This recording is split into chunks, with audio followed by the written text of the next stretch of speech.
अशोक खरात नावाच्या ज्योतिषाला काल पोलिसांनी अटक केली आणि महाराष्ट्रामध्ये खळबळ उडाली. खर तर मी विचार करतो की लोकांचं भविष्य सांगणाऱ्याला उद्या आपल्यासोबत काय होणार आहे हे ठाऊक नसावं का?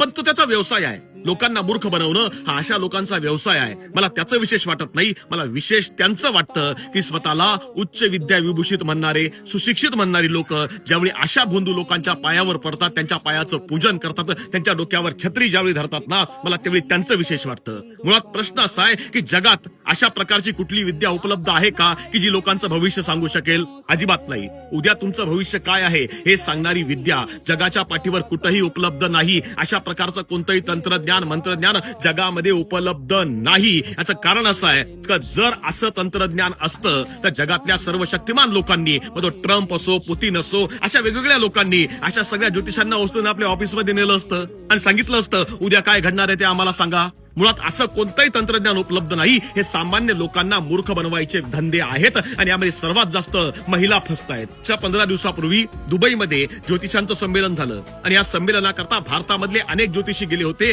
आणि अचानक इराण आणि इस्रायल अमेरिका युद्ध चालू झालं आणि या युद्धामध्ये हे सगळे ज्योतिषी दुबईमध्ये अडकले. काही विमानतळावर अडकले, काही हॉटेलमध्ये अडकले आणि हे सगळे ज्योतिषी पत्रव्यवहार करायला लागले, फोन करायला लागले की आम्हाला इथून बाहेर काढा, आम्हाला आमच्या देशात परत जायचं आहे. मुळात उद्या युद्ध चालू होणार आहे हे तुम्हाला ठाऊक कसं झालं नाही? कारण तुम्ही दुसऱ्याचं भविष्य सांगतात.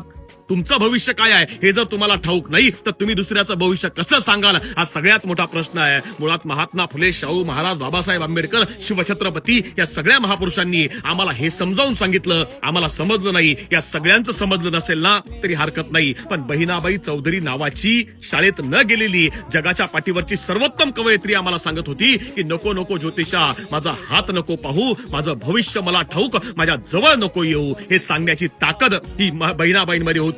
आमच्या स्त्रीमध्ये कधी येईल हा सगळ्यात मोठा प्रश्न आहे. धन्यवाद. जय जिजाऊ, जय शिवराय.